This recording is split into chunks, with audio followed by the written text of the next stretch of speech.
नमस्कार जी, मैं आपके लिए फिर से एक नई कहानी लेके आया हूँ और मेरे चैनल को लाइक एंड सब्सक्राइब करना ना भूलें। अगर कहानी आपको अच्छी लगे तो कहानी को अपने दोस्तों को साथ शेयर करना ना भूलें। तो कहानी शुरू होती है। आखिरी फ़ोन कॉल। जिस रात एक फ़ोन ने पूरी ज़िंदगी बदल दी। यह कहानी एक सच्ची घटना पर आधारित है। रात के करीब 11:47 हुए थे। अमित अपने कमरे में बैठा मोबाइल चला रहा था। बाहर तेज़ बारिश हो रही थी और पूरा शहर लगभग सो चुका था। तभी उसके फ़ोन की घंटी बजी। स्क्रीन पर एक अनजान नंबर था। अमित ने पहली बार फ़ोन काट दिया। कुछ सेकंड बाद वही नंबर दोबारा आया। इस बार उसने फ़ोन उठा लिया। दूसरी तरफ से घबराई हुई आवाज़ आई, भाई अगर तुम ये फ़ोन उठा रहे हो तो मेरी एक बात ध्यान से सुनना, मेरे पास ज़्यादा समय नहीं है। अमित को समझ पाता उससे पहले कॉल कट गई। उसने वापस उसी नंबर पर फ़ोन किया लेकिन नंबर बंद था। अमित को लगा शायद किसी ने मजाक किया है। लेकिन अगले दिन जो हुआ उसे पूरी ज़िंदगी बदल गई।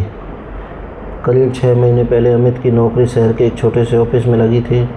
वह अपने माता पिता से दूर किराए के कमरे में रहता था। उसका सबसे अच्छा दोस्त राहुल, दोनों की दोस्ती कॉलेज के समय में से थी।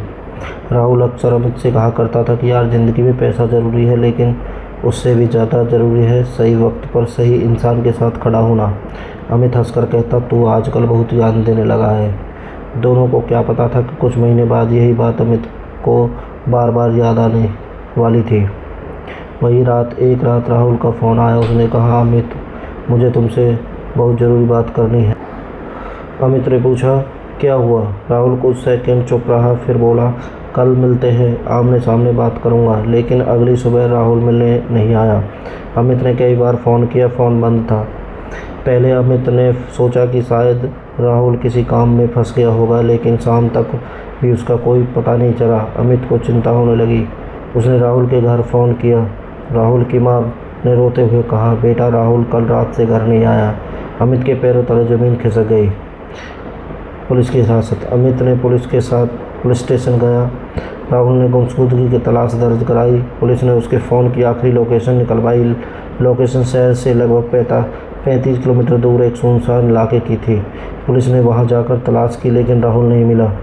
अमित के मन में लगातार एक सवाल घूम रहा था, आखिर राहुल वहां गया क्यों था? उसे राहुल की पिछली रात वाली बात याद आई, कल मिलते हैं, आमने सामने बात करूंगा। अमित को लगने लगा कि राहुल किसी बड़ी परेशानी में था। राहुल के गायब होने के 4 दिन बाद वही घटना हुई। रात 11:47 अमित के पास फ़ोन अनजान नंबर से कॉल आई। भाई अगर तुम ये फ़ोन उठा रहे हो तो मेरी एक बात ध्यान से सुनना, मेरे पास ज़्यादा समय नहीं है। आवाज़ राहुल की थी। अमित का दिल तेज़ी से धड़कने लगा। उसने चिल्लाकर कहा, राहुल तू कहाँ है? लेकिन कॉल कट गई। अमित ने तुरंत पुलिस को जानकारी दी। पुलिस ने नंबर की जानकारी निकालने की कोशिश की। पता चला कि नंबर कुछ समय पहले ही बंद हो चुका था, लेकिन कॉल एक ऐसे इलाके से आई थी जहाँ कुछ पुराने मोबाइल टावर सक्रिय थे। एक छोटा सा सुराग। अमित को राहुल की एक पुरानी बात याद आई। राहुल हमेशा अपनी बाइक की चाबी के साथ एक छोटा सा लाल धागा बांध कर रखता था। अमित ने राहुल के कमरे की तलाशी ली। अलमारी के पीछे उसे एक पुरानी डायरी मिली। डायरी में कई तारीखें और कुछ नंबर लिखे हुए थे। एक पन्ने पर सिर्फ इतना लिखा था कि अगर मेरे पास कुछ गलत हो जाए तो पुराने पुल के पास वाली दुकान से पूछना। अमित ने वह डायरी पुलिस को दे दी। अगले दिन पुलिस अमित को लेकर उस इलाके में पहुंची। पुराने पुल के पास एक छोटी सी चाय की दुकान थी। दुकानदार ने राहुल की फ़ोटो दिखाते हुए कहा, ये लड़का यहाँ आया था। अमित ने पूछा, कब? दुकानदार ने कहा, करीब 1 हफ्ते पहले। फिर उसने बताया कि राहुल किसी आदमी के साथ वहाँ आया था। वह उस आदमी के काले रंग की गाड़ी खड़ी थी। पुलिस ने आसपास के कैमरे की फुटेज देखी। फुटेज में राहुल उसी काली गाड़ी के पास दिखाई दिया। पुलिस ने गाड़ी नंबर निकाला। जांच में पता चला कि गाड़ी किसी और के नाम पर थी, लेकिन उसे पिछले कुछ दिनों से एक स्थायी व्यक्ति इस्तेमाल कर रहा था। पुलिस ने उस व्यक्ति से पूछताछ की। शुरुआत में उसे कुछ भी बताने से इनकार कर दिया, लेकिन लगातार पूछने के बाद उसने बताया कि राहुल उसके पास किसी जरूरी जानकारी के कारण आया था। राहुल को पता चला कि कुछ लोग लोगों को नौकरी दिलाने के नाम पर ठग रहे हैं। वह इस मामले की जानकारी इकट्ठा कर रहा था और शायद ही इसी वजह से वह मुसीबत में फंस गया। राहुल कहाँ था। जांच आगे बढ़ी तो पुलिस ने शहर से बाहर एक पुराने गोदाम के बारे में जानकारी मिली। वहां पहुंचे तो पुलिस को राहुल नहीं मिला, लेकिन कुछ सामान मिला जिससे साबित हुआ कि राहुल वहां कुछ समय पहले मौजूद था। पुलिस ने आसपास की तलाशी शुरू की। करीब 2 घंटे बाद एक सुनसान रास्ते के पास राहुल मिला। वह घायल था और बेहद कमजोर हालत में था। उसे तुरंत अस्पताल ले जाया गया। अमित अस्पताल पहुंचा। राहुल की आंखें खोली और धीरे से कहा, मुझे पता था तू मुझे ढूंढ लेगा। अमित ने आंखों में आंसू आ गए। उसने राहुल का हाथ पकड़ कहा, तूने मुझे बताया क्यों नहीं। राहुल ने जवाब दिया, मुझे डर था कि अगर मैंने तुम्हें बताया तो तू भी खतरे में पड़ जाएगा।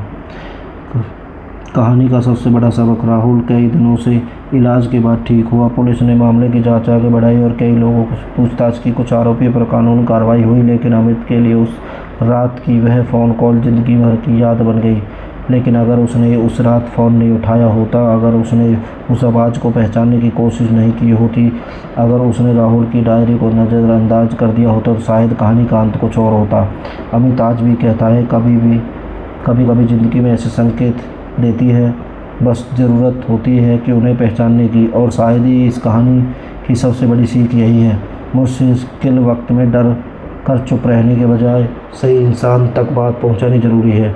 अगर आपको किसी अपने की ज़िंदगी खतरे में लगे तो खुद जोखिम लेने के बजाय पुलिस या संबंधित जानकारी से संपर्क करें।